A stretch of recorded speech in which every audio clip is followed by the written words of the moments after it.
Hello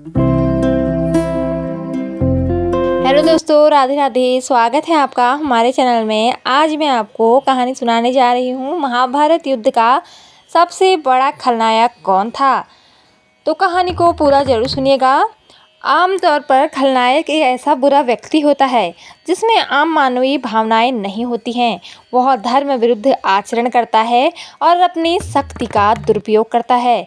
अपने हितों की रक्षा कर अपने तरीके से जीवन या चीज़ों को संचालित करता है। कुरुक्षेत्र का युद्ध सबसे भयंकर युद्ध था। इसमें भारत का पतन हो गया। इस युद्ध में संपूर्ण भारतवर्ष के राजाओं के अतिरिक्त बहुत से अन्य देशों के राजाओं ने भी भाग लिया था और सब के सब वीर गति को प्राप्त हो गए। लाखों महिलाएं विधवा हो गई। इस युद्ध के परिणाम स्वरूप भारत में वैदिक धर्म, समाज, संस्कृति और सभ्यता का पतन हो गया। इस युद्ध के बाद से ही अखंड भारत बहुधर्मी और बहुसंस्कृति का देश बनकर खंड खंड होता चला गया। अब सवाल यह उठता है कि आखिर इस युद्ध का जिम्मेदार कौन था और कौन इस युद्ध का सबसे बड़ा खलनायक था। आलोचक कहते हैं कि पांडवों ने संपूर्ण युद्ध छलपूर्वक जीता और जो जीतता है इतिहास उसे ही नायक मानता है। ऐसे में यह कैसे तय होगा कि नायक कौन और खलनायक कौन?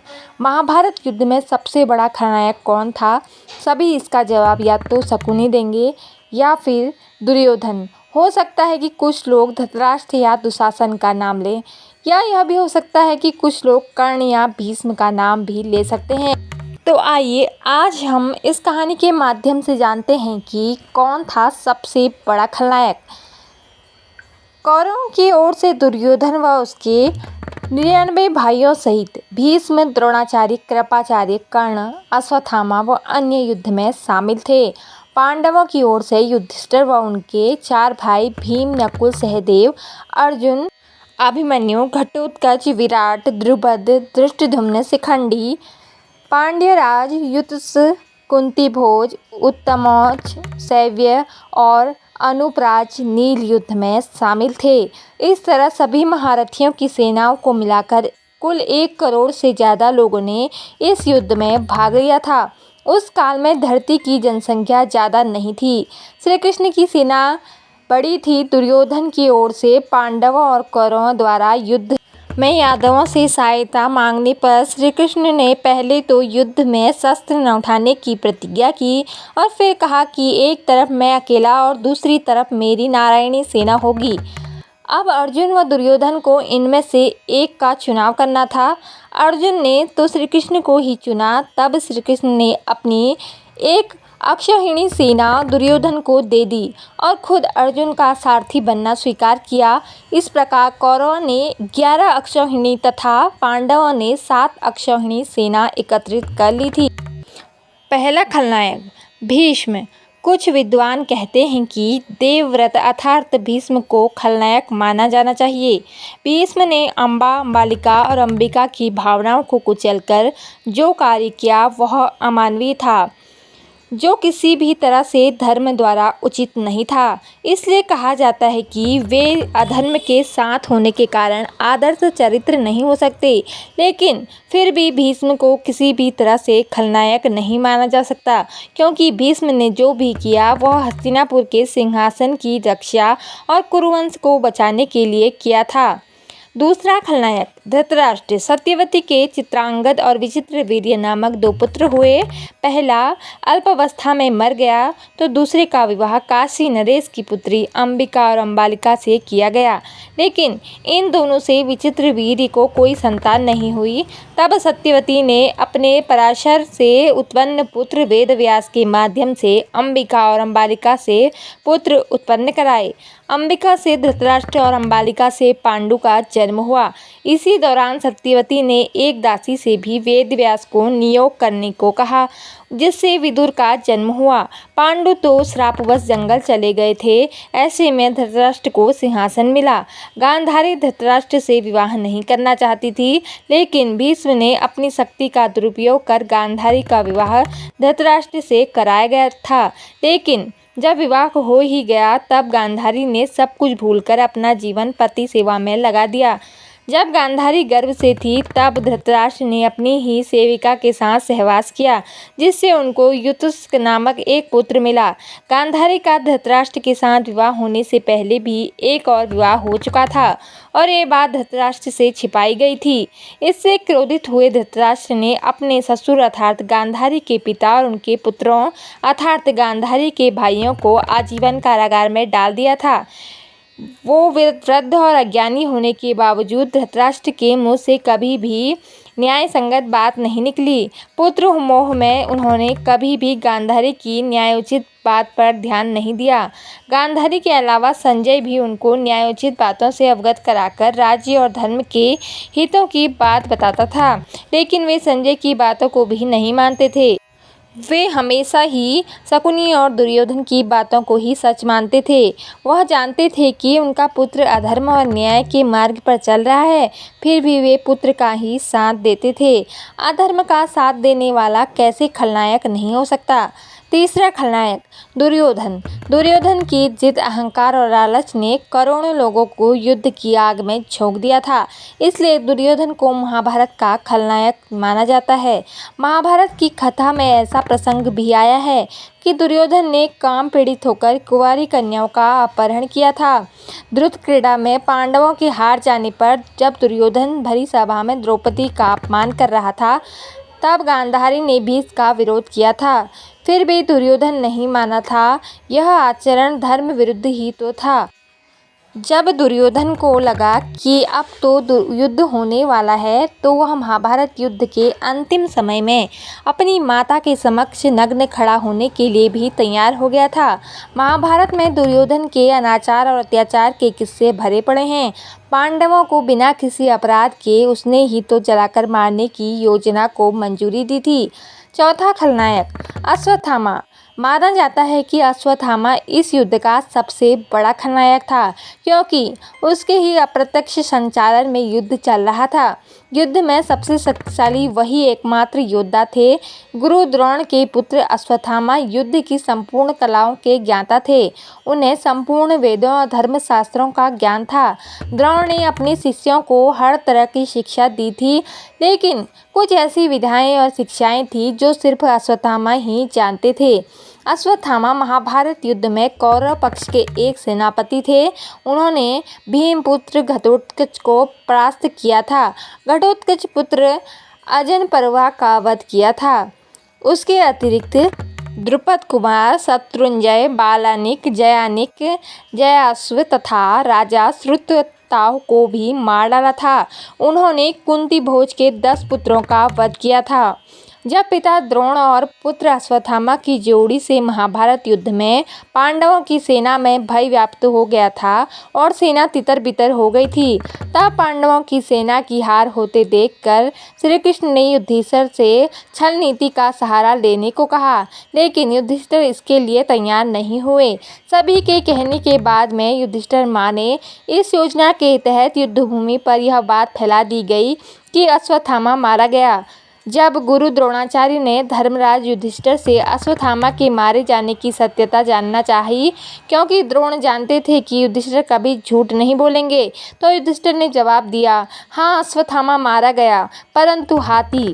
जब युधिष्ठिर के मुख से हाथी शब्द निकला, तब श्री कृष्ण ने उसी समय जोर से शंखनाद कर दिया, जिसके शोर से गुरु द्रोणाचार्य आखिरी शब्द नहीं सुन पाए और वे अपने प्रिय पुत्र अश्वत्थामा की मृत्यु का समाचार सुनकर हताश हो गए और उन्होंने अपने शस्त्र त्याग दिए और युद्ध भूमि में आंखें बंद कर शोक अवस्था में भूमि पर बैठ गए। गुरु द्रोणाचार्य को इस अवस्था में देखकर द्रौपदी के भाई धृष्टद्युम्न ने तलवार से उनका सिर काट डाला। यह युद्ध की सबसे भयानक घटना थी। इस छल ने अश्वत्थामा को क्रोधित कर दिया।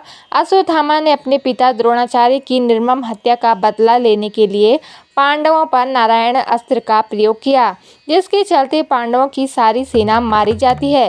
कृष्ण ने पांडवों से कहा कि तुम तुरंत ही रथ से उतरकर इस नारायण अस्त्र की शरण में चले जाओ, यही बचने का एकमात्र उपाय है। सभी पांडव भूमि पर घुटने टेककर हाथ जोड़कर बैठ गए। नारायण अस्त्र का प्रतिरोध नहीं करने पर सभी बच जाते हैं। यह युद्ध का अंतिम दौर चल रहा था। दुर्योधन की जान संकट में पड़ गई थी।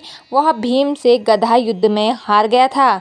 दुर्योधन के हारते ही पांडवों की जीत पक्की हो गई थी। सभी पांडव खेमे के लोग जीत की खुशी मना रहे थे। अश्वत्थामा दुर्योधन की यह हालत देखकर और दुखी होते जाता है। एक उल्लू द्वारा रात्रि को कौवे पर आक्रमण करके एक उल्लू उन सभी को मार देता है। यह घटना देखकर अश्वत्थामा के मन में भी यही विचार आता है और वह घोर कालरात्रि में कृपाचार्य और कृतवर्मा की सहायता से पांडवों के शिविर में पहुंचकर सोते हुए पांडवों के 5 पुत्रों को पांडव समझकर उनका सर काट देता है। इस घटना से धृष्टद्युम्न जाग जाता है तो अश्वत्थामा उसका भी वध कर देता है। अश्वत्थामा के इस कुकर्म की सभी निंदा करते हैं। अपने पुत्रों की हत्या से दुखी द्रौपदी विलाप करने लगती है। उसके विलाप को सुनकर अर्जुन उस नीच कर्म हत्यारे ब्राह्मण पुत्र अश्वत्थामा के सिर को काट डालने की प्रतिज्ञा लेते हैं। अर्जुन की प्रतिज्ञा सुन अश्वत्थामा भाग निकलता है। तब श्री कृष्ण को सारथी बनाकर एवं अपना गांडीव धनुष लेकर अर्जुन उसका पीछा करने लगते हैं। अश्वत्थामा को कहीं भी सुरक्षा नहीं मिली तो भय के कारण वह अर्जुन पर ब्रह्मास्त्र का प्रयोग कर देता है। मजबूरी में अर्जुन को भी ब्रह्मास्त्र चलाना पड़ता है। ऋषियों की प्रार्थना पर अर्जुन तो अपना अस्त्र वापस ले लेते हैं, लेकिन अश्वत्थामा अपना ब्रह्मास्त्र अभिमन्यु की विधवा उत्तरा की कोप की तरफ मोड़ देते हैं। तब श्री कृष्ण अपनी शक्ति से उत्तरा के गर्भ को बचा लेते हैं। अंत में श्री कृष्ण बोलते हैं, हे अर्जुन, धर्मात्मा, सोए हुए असावधान, मत वाले, पागल, अज्ञानी, रथहीन स्त्री या बालक को मारना धर्म के अनुसार वर्जित है।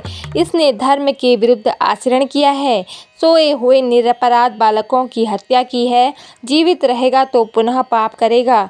अतः तत्काल इसका वध करके और इसका कटा हुआ सिर द्रौपदी के सामने रखकर अपनी प्रतिज्ञा पूरी करो। श्री कृष्ण के इन वचनों को सुनने के बाद भी अर्जुन को अपने गुरुपुत्र पर दया आ गई और उन्होंने अश्वत्थामा को जीवित ही शिविर में ले जाकर द्रौपदी के सामने खड़ा कर दिया। पशु की तरह बंधे हुए गुरुपुत्र को देखकर द्रौपदी ने कहा, हे आर्यपुत्र, ये गुरुपुत्र तथा ब्राह्मण है।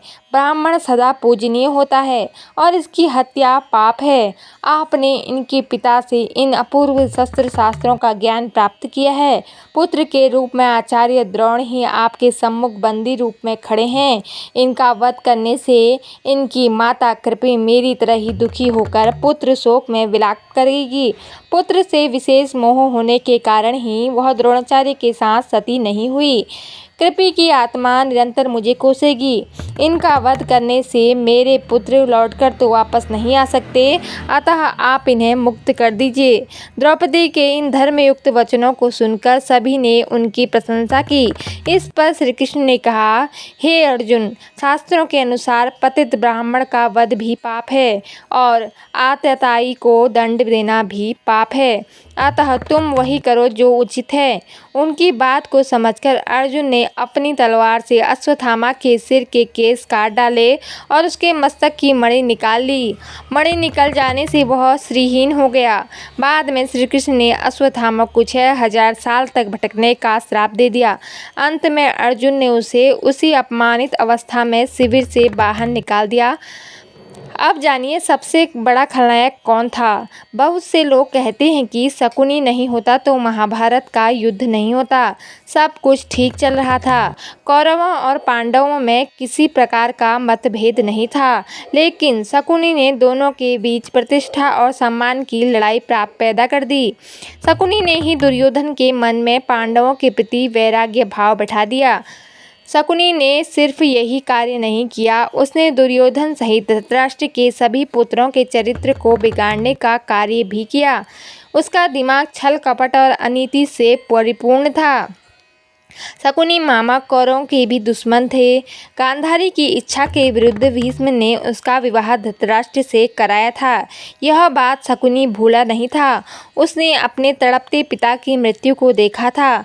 उसके सामने ही उसका पूरा परिवार नष्ट हो गया था। ऐसे में उसके मन में धृतराष्ट्र और कौरवों के प्रति अच्छे भाव कैसे हो सकते थे। इसलिए महाभारत युद्ध की जड़ शकुनी ही थे। शकुनी ही सबसे बड़ा और ख़तरनाक खलनायक भी था। तो दोस्तों, हमारी जानकारी यहीं पर समाप्त होती है। आप लोगों को हमारी जानकारी कैसी लगी कमेंट करके ज़रूर बताएं, और ऐसे ज्ञानवर्धक आध्यात्मिक कहानियाँ एवं जानकारियाँ सुनने के लिए हमारे चैनल को सब्सक्राइब जरूर करें। धन्यवाद। जय माता दी।